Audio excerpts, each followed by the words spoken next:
Hello? Can you all hear me now? Good? Okay. As I was saying while I was still on mute, this is our first time using Google Hangout, so we expect to have at least one technical difficulty today, and I hope that's the only one. So let me start again from the beginning.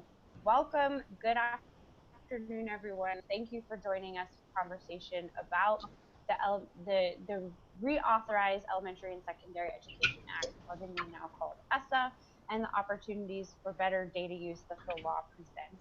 If you're joining us on Twitter, please use hashtag ESSAOps and tell us about the opportunities and challenges that you think the new policy presents.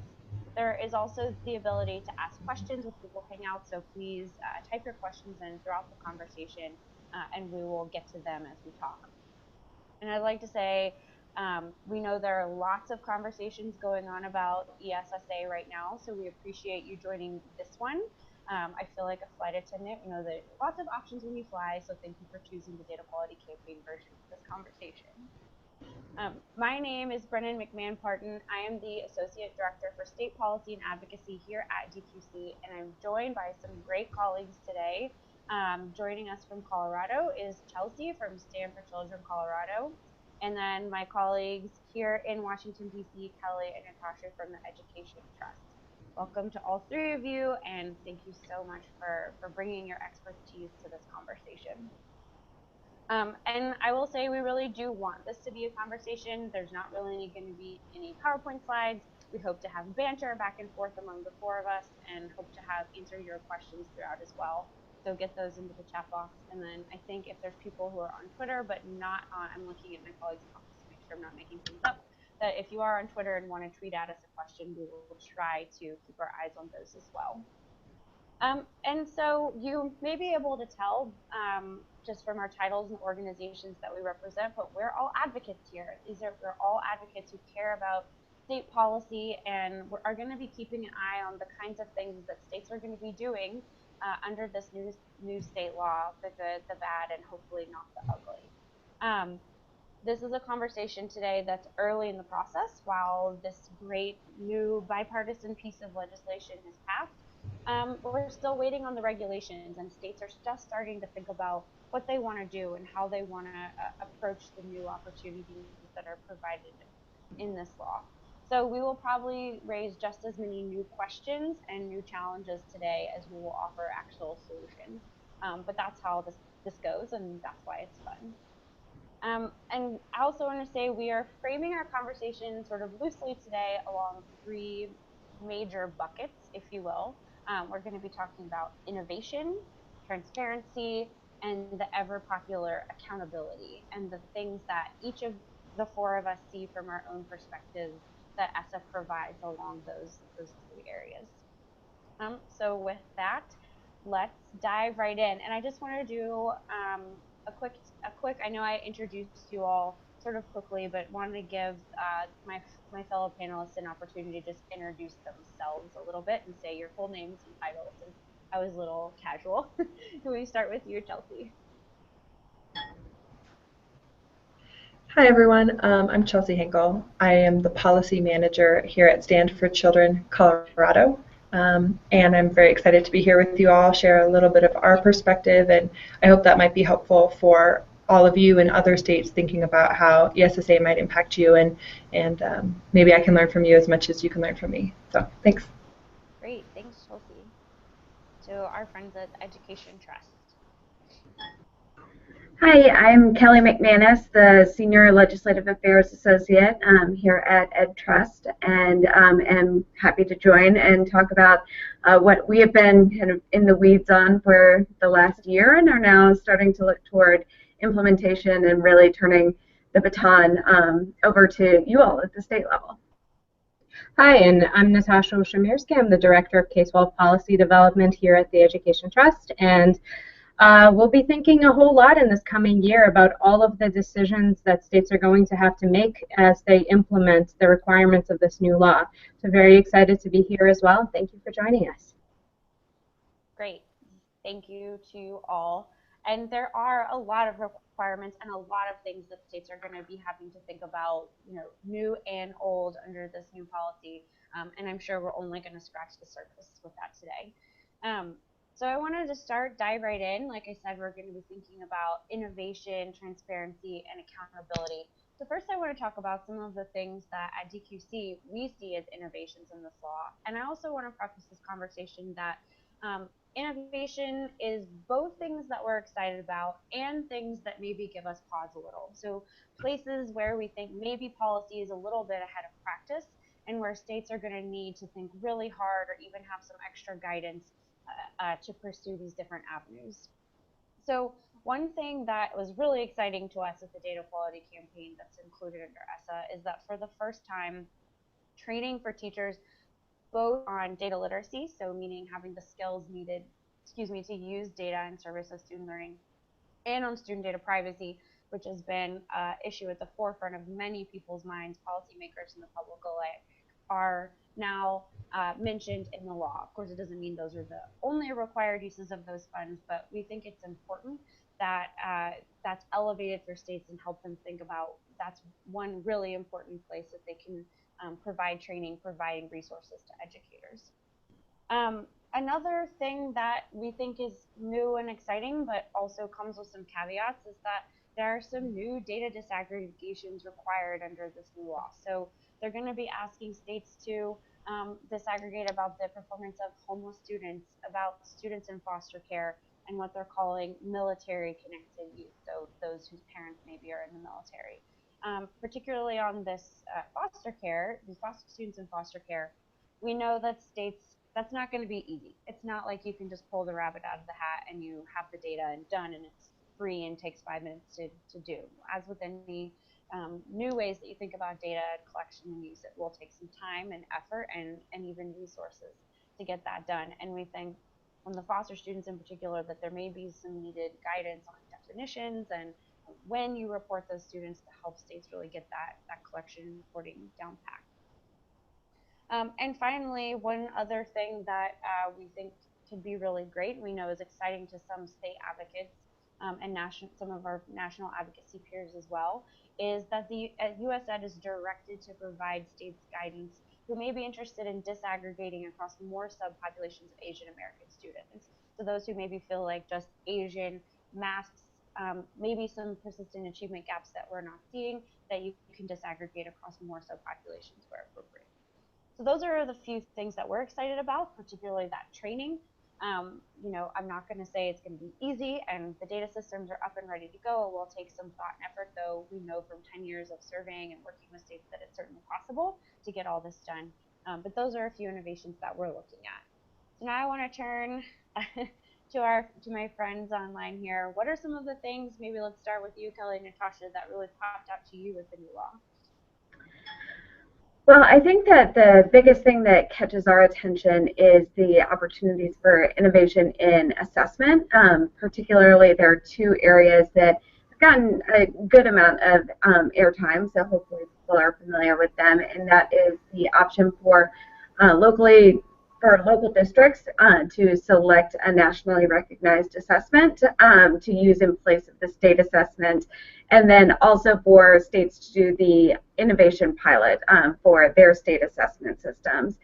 And we have learned a lot over the past few decades on assessments. There has been a lot of progress in the assessment science, but I think that this could be one area, especially if it's not implemented well, where, as you mentioned, policy is getting ahead of practice, and there are real implications for data with that. I think that anytime you introduce multiple assessments, students taking different assessments, students taking, whether it's performance-based, competency-based, project-based assessments, anytime that you introduce differences like that, there are real risks for data comparability. And while these are interesting ideas, and I think speak to some of the political concerns around local control, there hasn't been a system that has done this in terms of having the different high school assessments. And so that's something that makes us really nervous. We do hope that some of the focus on research, some of these opportunities can help continue to advance the kind of psychometrics and the science of assessment, but it is an area of innovation that we are going to be concerned about, that we are going to be watching to make sure that comparability isn't compromised, and especially when it comes to how we use data to make judgments, to evaluate progress for accountability purposes, all of that. It is really important that the data are consistent and comparable, and there's a risk that we might not have that.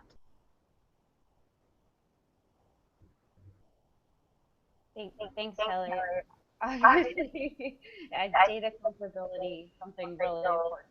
Data quality campaign as well, something that we'll be looking out for. I want to turn to Tracy now and hear about some of the things that stuck out to you and maybe some of the things you're looking for Colorado to do.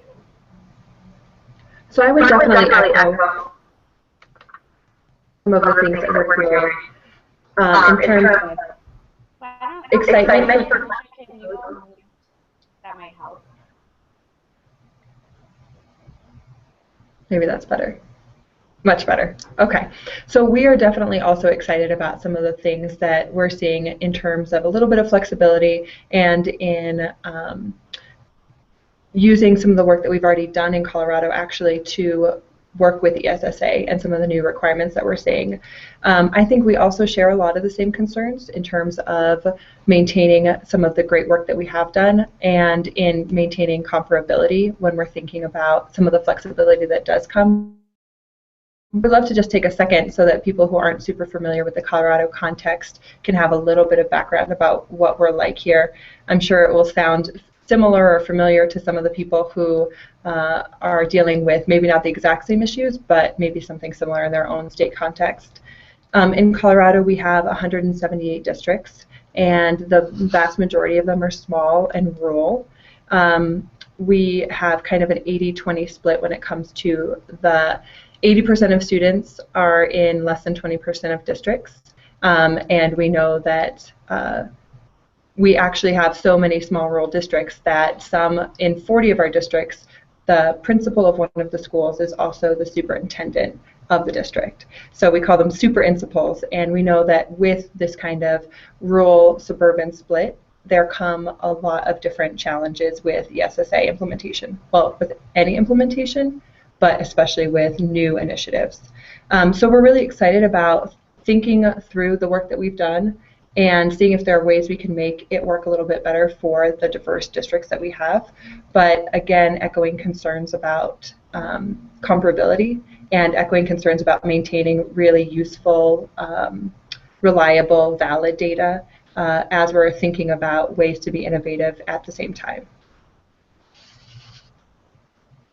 Great, thanks, Chelsea. We have a couple of questions, one from our friend Tracy Weinstein, another from Angela Duran, asking for a little bit more information, and I'm going to kick to Kelly and Natasha on this, about those locally chosen assessments, and just wanting a little bit more flexibility, or excuse me, a little bit more explanation on that flexibility. So can any LEA just select a new assessment? Do they have to apply for the flexibility? I think it might be good to know, is it from the state or from the feds? And clarify whether those tests are used instead of or in addition to the state assessment.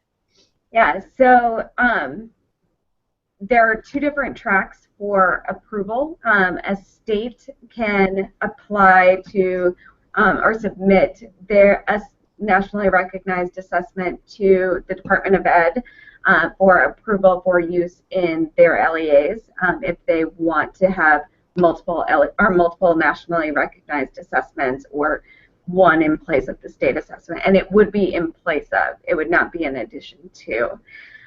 If a state chooses not to submit a system for approval to the department, an individual district or LEA could apply to get permission to do so. And if the LEA gets permission, then any other LEA in that state would be able to use that same assessment. The assessments would go as a part of the system through the peer review process that was actually started in the fall and then kind of put on hold when ESSA passed, and will be starting again, but is a process to kind of look comprehensively at the assessment system to ensure that it meets the technical criteria. And just to be clear, these are not just kind of any off-the-shelf assessments that can be chosen for this purpose. The assessment has to be nationally recognized, and either the state or the district, depending on who initiates the application, has to be able to demonstrate that the assessments are aligned to the state standards, that they're comparable to the state assessment that's used by most districts, right? So there are definitely some protections in place just within the law, and we hope that there will be actually additional protections through the regulatory process to kind of make sure that whatever winds up getting used is high quality and once again maintains that comparability that we all believe is so important. So we have a commenter asking the question. So theoretically, each LEA in the state could use a different assessment. And she goes on to say that seems like a mess for those of us trying to compare results across LEA or states. Yes. You are met with much head nodding from us. Although I would say that because the assessments, it depends on how, for regulatory purposes, nationally recognized is defined.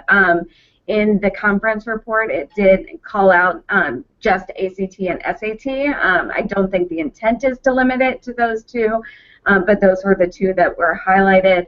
And it does, because everything has to go through a peer review process, I would imagine that it would be very difficult to have a situation in which there just aren't enough nationally recognized tests, but I could envision a state in which there are some LEAs that do ACT, some that do SAT, and some that do a state assessment, presuming that all of them can meet the technical criteria that Natasha talked about. So yes, there is a potential for a mess. There's a lot of rabbit holes of speculation we could go down on this policy while we're while we're waiting for the regulations to come out, and even after that, while we're waiting to see what different states do. But as you can tell, this issue of comparability and being able to understand student performance across different districts is of critical importance, we think, across our organizations. And that raises a question that I think we're going to talk about a little later on, but just to go ahead and put a pin on it, that now that states and their accountability systems are able to think about multiple measures, proficiency, as well as growth if they choose, as well as other non-academic, if you will, factors for measuring schools, we're creating quite the landscape of the way we talk about school quality and performance in the future for sure. So I'd like to move on to this idea of transparency. This is one that I'm on a soapbox about a lot lately, that we really believe that ESSA presents an opportunity, not that states didn't have the opportunity before, but we hope that this is a new opportunity for them to think about transparency, the way they publicly report information about how schools and even districts are doing in a new way that represents a 2015 internet reality. If you, like me and like my colleagues here, have ever tried to dig into your state report card, a lot of them look like they were slept up in maybe 1997 and haven't been touched since. And if I'm being generous, like maybe I'll give it 2002. Point being that the way we're used to accessing information now, where it's just a few clicks away, that it's easy to read and understand, is not the norm for most state report cards. So we will be really hoping and pushing for states to think about their policy parameters for the way they engage stakeholders, including parents and teachers and school leaders, and what those report cards are, or that public information. I'm not meaning to imply an A through F system or things like that, but just the way they get information out to the public is just better. Is just better. And just a couple of things I wanted to flag in that transparency too, and then I'm turn to my colleagues as I also will read through your questions. So thank you, those viewing in for bringing questions. We're also excited about the opportunity for states to be reporting on indicators of post-secondary success. So not only enrollment, but remediation and retention. And we would really like to see states answering those types of questions, because we know those are the types of questions that school people within schools and parents themselves have a lot, is where do kids go after they graduate high school. So we're excited about the possibility for that to be included in new public reports. So I'm going to turn to you all, to maybe Chelsea start. What are some of the things that you hope Colorado will do better and different? Of course, Colorado, we love it for the Colorado growth model and the way they portray some types of data, but even the top performers can get better. Yeah, I think we certainly can get better. And we have a lot of information that's publicly available, which is great, but it's not in a very digestible format. And that's something that our state has been thinking about for a while, and some districts in particular have really been working on. So we're excited about, like you said, Brennan, kind of this new opportunity, or maybe a new incentive to start thinking a little bit more thoughtfully about how we can share information with parents, with educators, with students about how their schools are doing. And I think that one thing that's really important to us about this transparency piece in ESSA, and that's really exciting, is that it does encourage broader stakeholder engagement, and we will really hope that our state, and we'll be pushing for our state, to think about how we can make the system more transparent, but also in the process of actually getting there, how we can bring various stakeholders to the table. Our organization works really diligently to bring parent and educator voice to these discussions, and we really think that without bringing a diverse group of people to the table as the system and as the new reporting is being crafted, that we won't be able to come up with the best system possible. So we're really hopeful that this presents an opportunity, not only now as we've been doing it on the smaller district level, but at a broader state discussion level, that we can bring parents from a variety of backgrounds, that we can bring educators with a variety of perspectives, all to the table to think about how we can make school information more transparent, and that can really be a tool for better equity throughout the system, for giving parents information about choosing the best school for their students. So we're pretty excited about the transparency piece. We'll be watching it pretty closely and trying to play a pretty active role in making sure that we have people at the table who can what we have now. Great, thanks. And Chelsea raises a great point that while the passage of a federal law shouldn't be ever the only opportunity we take to engage parents and communities in conversations about schools and school qualities, that it certainly presents one, right? And so for those of us who are advocates who work in communities, this presents an opportunity to, particularly in light of concerns about testing and privacy and other teacher quality, maybe to talk about some of the new areas and how they can be engaged in that. Kelly, Natasha, what about you all? We know EdTrust has put out some great resources on new transparency opportunities. Talk a little bit from your perspective. Yeah, so there is a lot in this law that we are excited about in terms of transparency.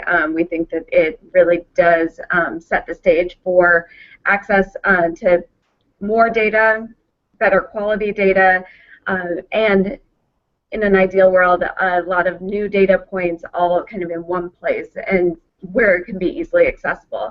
And with that comes the concern that both of y'all have already articulated, which is this data usable? And is it going to be presented in a way that is not just a 50-page long PDF buried at the back of a state web page, or is it going to be something that can actually be actionable for parents, advocates, educators?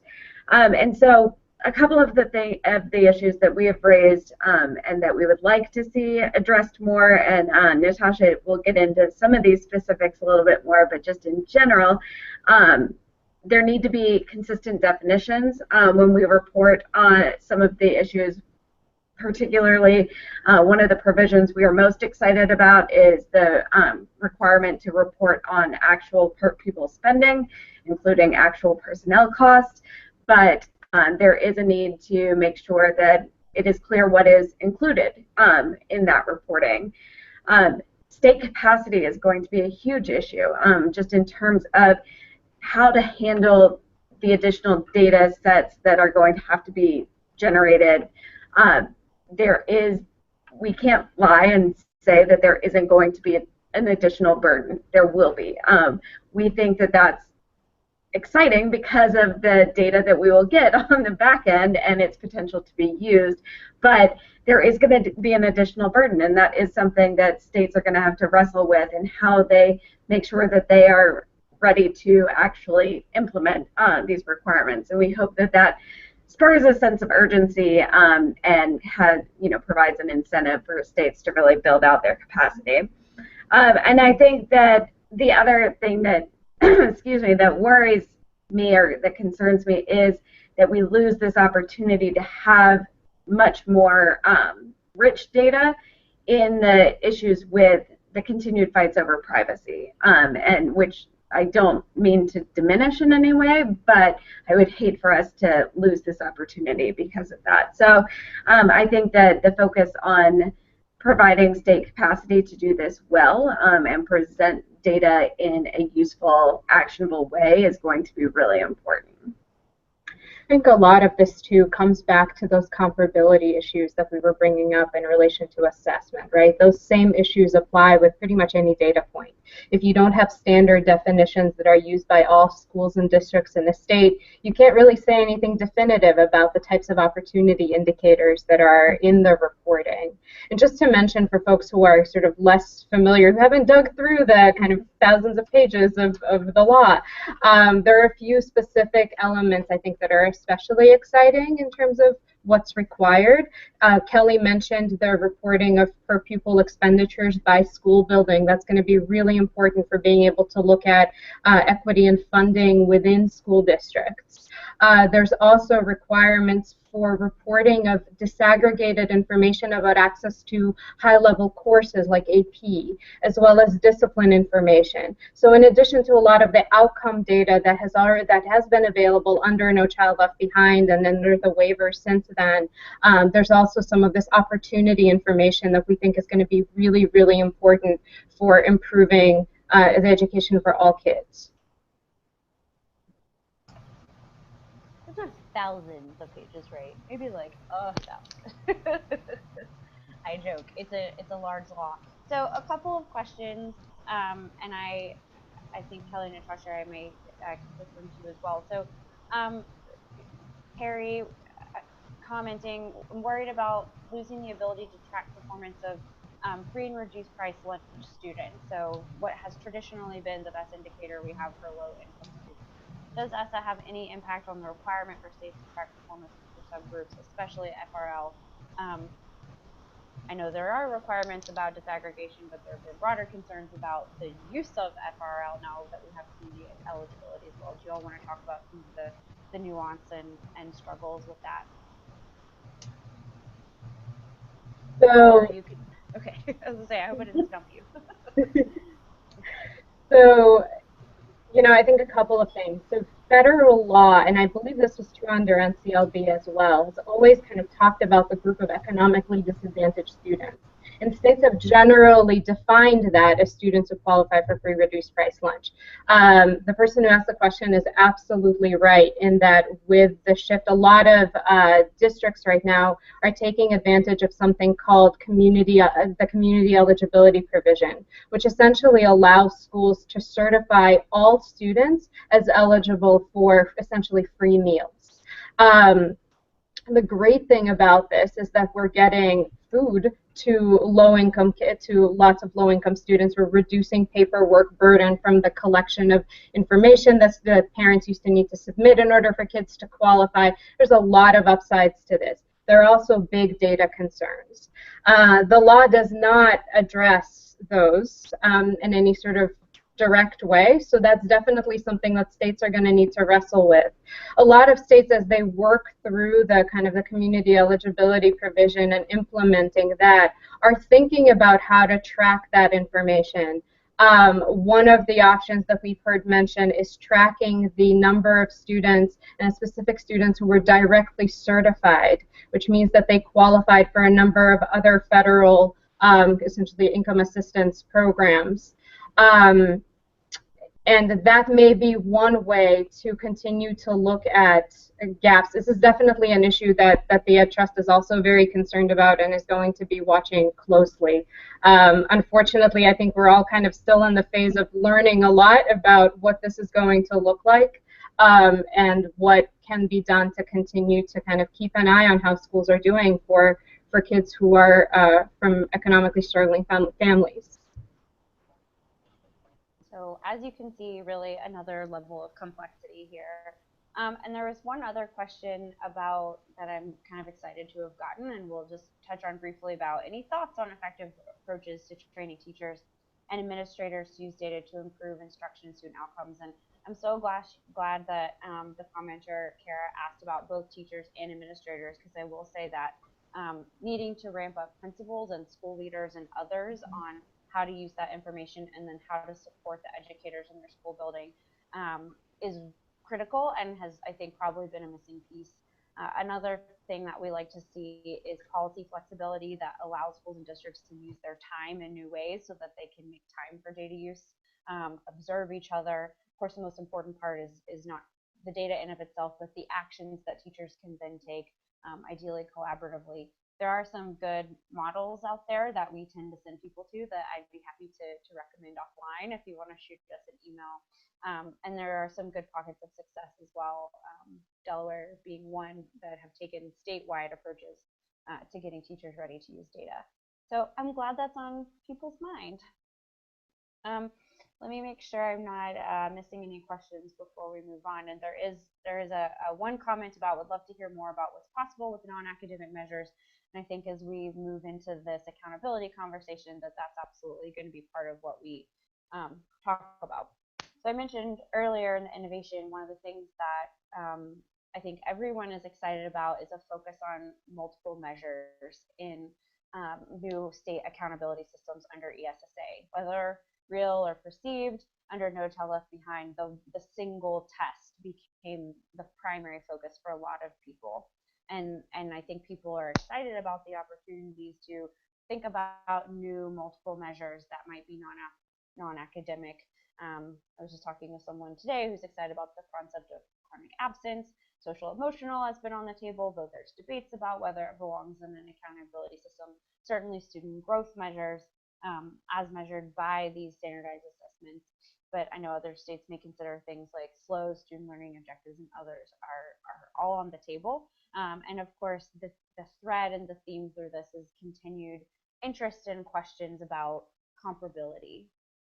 And I also mentioned another, that post-secondary success is something that we're excited about, the transparency element, and could also be in play here. But I want to turn it to you all, and let's start with Chelsea about some of the things that you're thinking about and hoping that Colorado will pursue.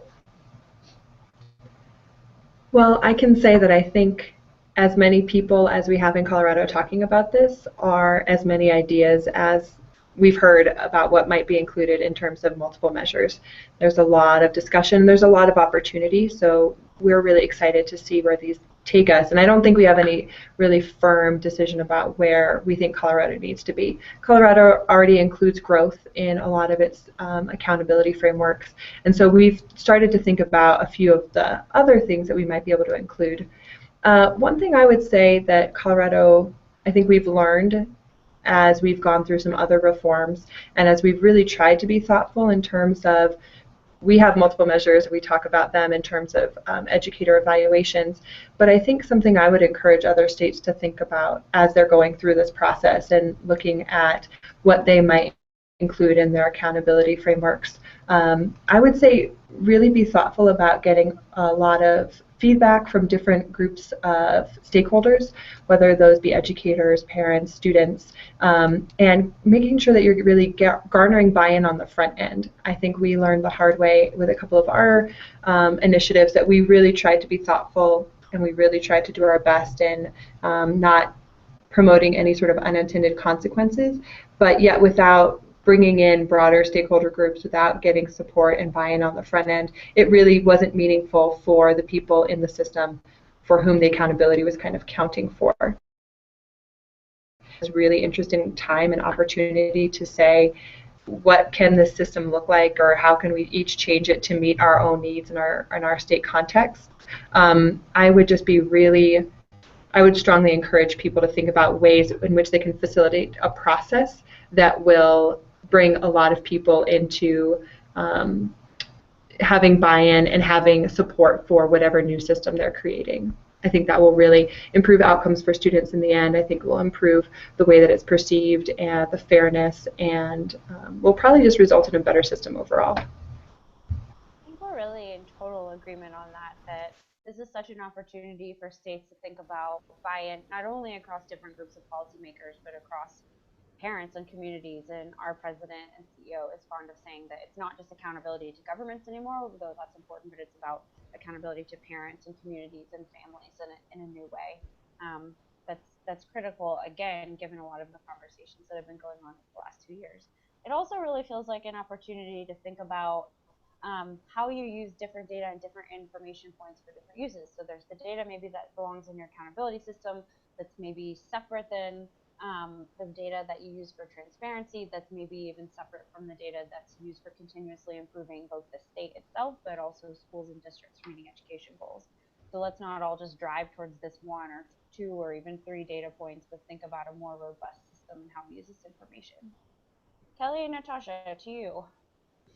What are you looking for states to do? Well, I think it's actually useful to think back a little bit to the last few years. And I say that because while there is a lot of flexibility under ESSA when it comes to state accountability systems, states have actually already had a lot of flexibility under the waivers, or at least those states that applied for the ESSA flexibility that the Obama administration offered. And I think we've learned a number of things kind of from watching that process. One of those things, unfortunately, has been that, you know, as we've seen the rating systems in particular that states have put in place over the last few years, in a lot of cases what we're seeing is a shift away from paying attention to how schools are serving all groups of students. So what we're seeing is states are building these rating systems that are really complex, but are really predominantly based on the results, on the overall results for the school, largely ignoring how the school is performing for individual groups of kids. Some states include a super group, essentially this kind of massive group that includes students from different historically disadvantaged subgroups, kind of treating them all the same when we know that the needs of those individual groups of students can be vastly different. And I think one of the big kind of steps forward in ESSA is that it actually requires that school ratings be based on indicators that are disaggregated for every student group. So whatever goes into your school rating system has to be disaggregated for each individual group of students.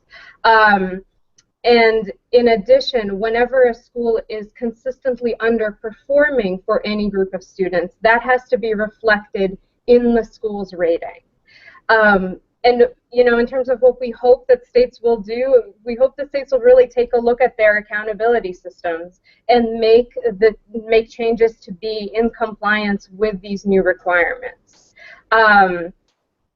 You know, I think there is a real danger of sort of trying a couple of real dangers here. One is that some states will basically choose to keep their existing systems even if they don't technically comply and argue that they do meet the requirements somehow, right? So that's one possibility. The other, while we're also excited about this idea of multiple measures, you know, there is always a risk of sort of shifting to measures or including lots of measures that complicate the system and that also really are not about how schools are serving kids and maybe are more about how, you know, nice the place might feel for adults. I think we have to be really careful about that when we think about the indicators that actually go into the accountability system. I absolutely agree with you, Brennan, and what you said about thinking through which indicators belong in that sort of top-level school rating and what might belong in the school improvement process, for example. School ratings are never going to be able to tell us exactly how to improve the performance of a school. They're just a first step toward a much longer process of really understanding what might be causing issues in performance, what might be causing the achievement gaps within a particular school building or school district, right? And that requires a lot of additional measures. And there's also a lot of things out there that are really important to look at, but if you put them into an accountability system, they could actually get corrupted. Imagine doing, for example, a student survey, right, which, and I'm not, to be clear, I'm not necessarily arguing against this, just something to keep in mind. If you're doing a student survey and then you tell kids, hey, the way your school is graded is going to be based on this student survey, you might actually get responses that are not exactly accurate. And that could, you might actually lose some really, really important information out of this tool. So those are just some things to think about this process. Great. I it's a point well taken that states could keep doing the same thing, but I think that we're all hoping it's an opportunity for them to think about powerful, simple, clear accountability systems that have subcomponents that support transparency and improvement, and more. So there's a couple of questions, and one I hope is just like a quick one we can field about just going through quickly and being a little bit more explicit about which subgroups the law does require disaggregation by. Kelly, Natasha, you want to field that one quickly? Sure. So there are actually two different types of disaggregation. There's disaggregation for the purposes of accountability, and then disaggregation for the purposes of reporting. Disaggregation for accountability is low-income students, students from each major racial and ethnic group, English learners, and students with disabilities. So 4 subgroups there. And then for the reporting, it is all of those subgroups, but also gender, military connectedness, foster youth, our kids in the foster care system, homeless youth, potentially others that I am forgetting. There are a number, also just to be clear, in terms of the disaggregation for students from each major racial and ethnic group, that does mean each, right? So it does mean reporting separately for students who are African American, Latino, white, Asian, etc. Great, thank you. I hope, I think Carrie was asking that question, or Christine, excuse me. Hope that helps you. So I like this question. I have an idea, but I'd like to kick it to Chelsea first. Someone says, with this quote opportunity for states to engage stakeholders, whose job is it? Should it be the governor? Should it be the SEA, the state education agency? Should it be the district? And how do we know, or how can we ensure, to add my own language, that they'll seize on this opportunity?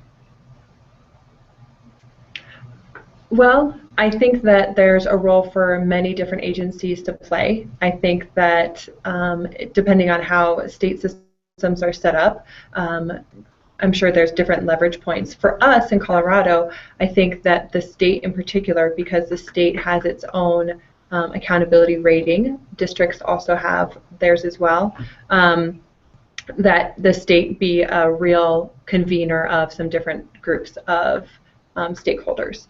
And I think that our organization and probably other organizations like us throughout the country will really be pushing states to think about how to bring all these different groups to the table, not just the groups that are already proactively engaging in the discussions, but ones who maybe haven't, aren't sitting here with us reading these 1,000-page laws and trying to weigh in, but ones who will be still affected. So for sure, we'll be trying to bring parents into different conversations. And like I said, not just at the end where they're saying whether or not it's working for them, but throughout the crafting of the different frameworks, whether that's transparency and how schools are evaluated and how that's shared broadly and publicly. Also in accountability, so that educators have a say in the way that their schools and themselves are being rated.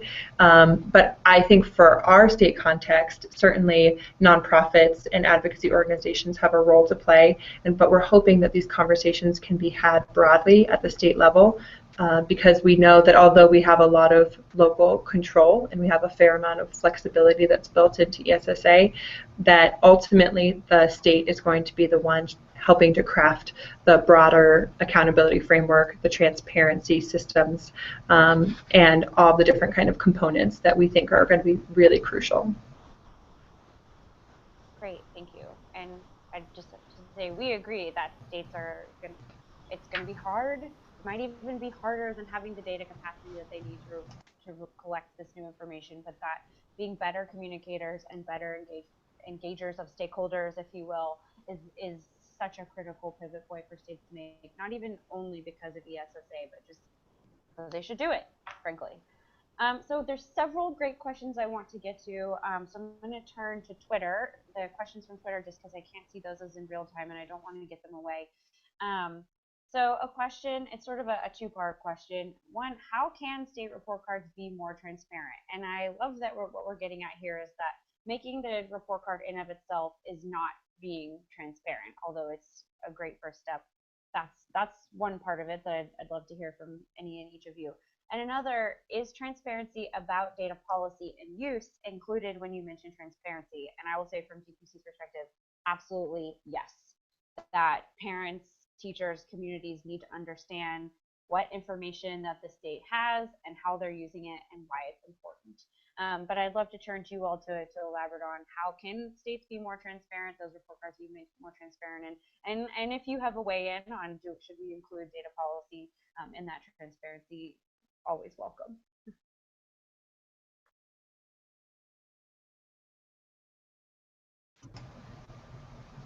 You want us to jump in? Yeah, why don't you?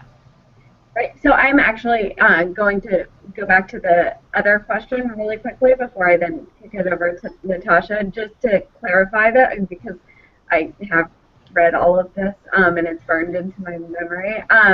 The SEA, the state agency, is the entity that is technically responsible for stakeholder engagement for the state plan, and then each LEA, when they put together their plan, is also responsible. That being said, there is certainly roles for others, but just in terms of technically and who you should be looking to hold accountable for that, those are the people that you should be going to. So now to data transparency. So, wish I had a really nice, smooth, easy answer for you. I don't, but I actually think that this is a really good place to talk about stakeholder engagement. I think in a lot of cases when we think about report cards, someone will design a tool, and some small inner circle of people who probably have a lot more background knowledge on the types of things that are being reported might get a chance to review that tool.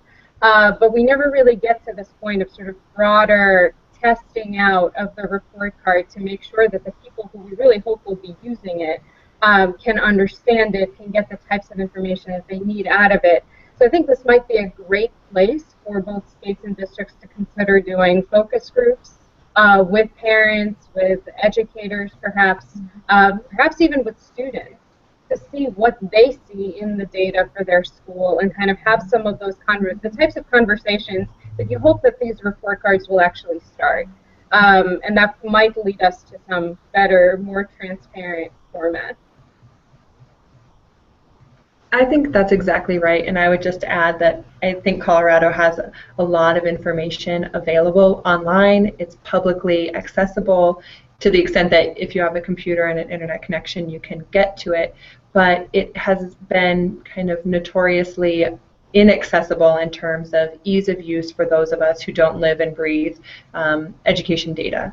And so I think a place where when we think about whether or not a report card is useful, just putting something online and putting all of the information out there doesn't necessarily make it accessible, doesn't necessarily make it usable. And so I really appreciate what some of us have been talking about in terms of convening different stakeholder groups and actually going to the people who we're hoping will be able to use this and seeing if it really is going to accomplish what we hope it will in terms of being accessible, not just in a technical, wow, it's online, people could get to it sort of definition of accessible.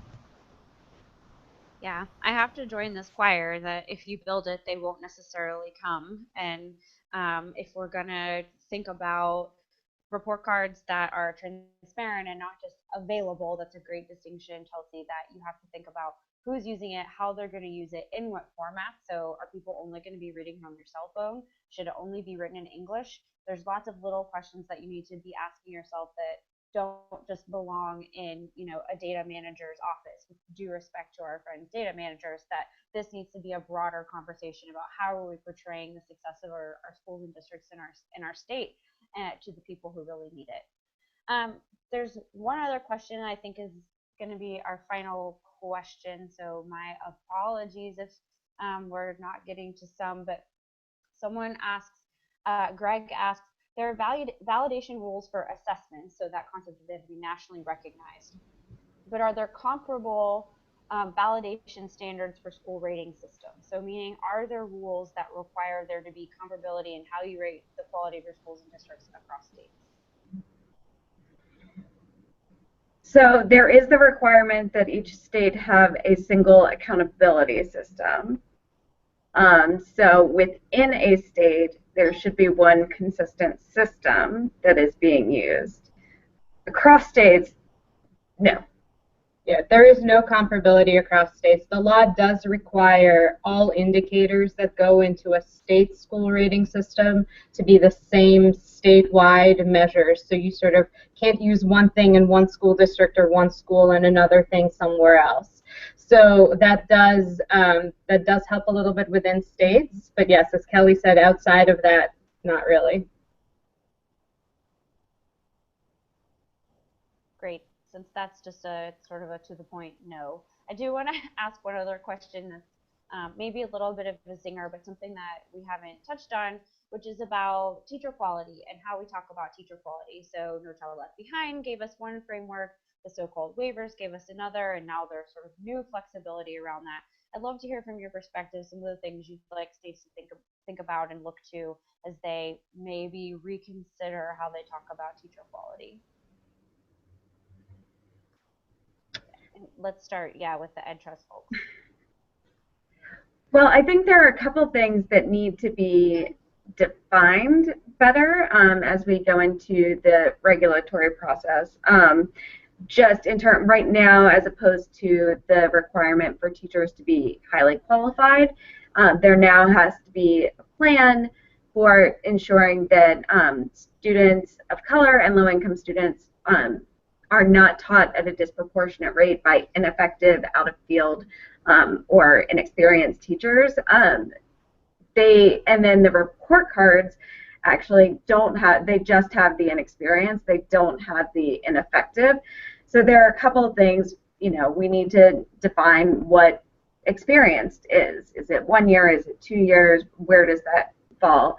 And then also to kind of the theme of all of this is making sure that the data are actually useful and actionable and are used to make progress on a plan. There have been lots of plans that haven't necessarily led to measurable results.